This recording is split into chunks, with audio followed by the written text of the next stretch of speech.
the Bureau of Occult Warfare, a shadowy organization that operates outside the boundaries of the Foxhole War, committed to ensuring that the ambitious powers of both Siva and Messiah remain unable to discover the deep and maddening truths of the world, no matter the cost.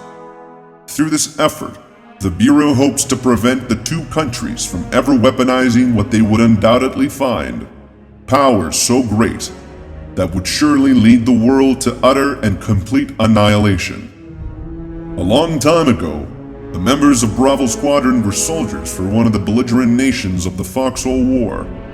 They gave their blood, sweat, and tears for the honor of their country, and had it not been for the Bureau, they would have ended giving their life for it.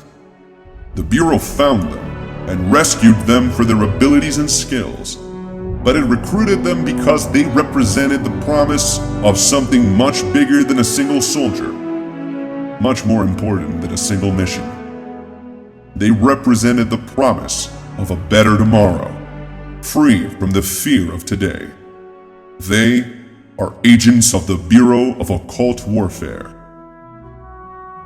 After receiving word that the Bureau's all-star Alpha Manticore Squadron had gone missing, they prepared themselves for the inevitable call of paranormal duty that awaited them. Surely enough, they were given their briefing in secret, and they made their way to the Ars Arcanium, the Bureau's highly advanced helicarrier. How they got there, whether by land, sea, or air, was ultimately up to them. But being an elite agent of the Bureau, they dropped whatever it was that they were doing and hurried there. The briefing was quick.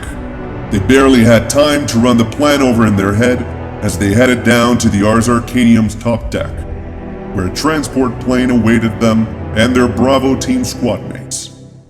The members of their squadron, Bravo Chimera Squadron, stood beside them as Director Ablak and Grand Director Archimetrius gave them their final adjustments and advice before they boarded the plane. Their squadmates beside them, and the hum of the plane's engine coming from the outside, as well as the ever-approaching sounds of war.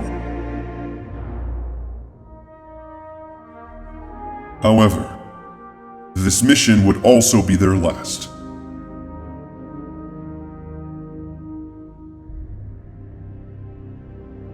After surviving an onslaught of anti-air fire directed towards them and their parachuting squadmates, the members of Chimera Squadron made their way into Abandoned Ward to secure the Press Corps' radio tower.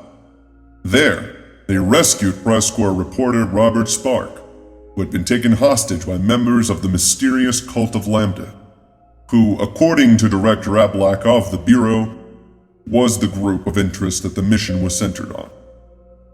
After interrogating one of them, they discovered that the cult was planning to do their handoff to the Colonial Army soon, which was verified by the Intel Division of the Bureau itself.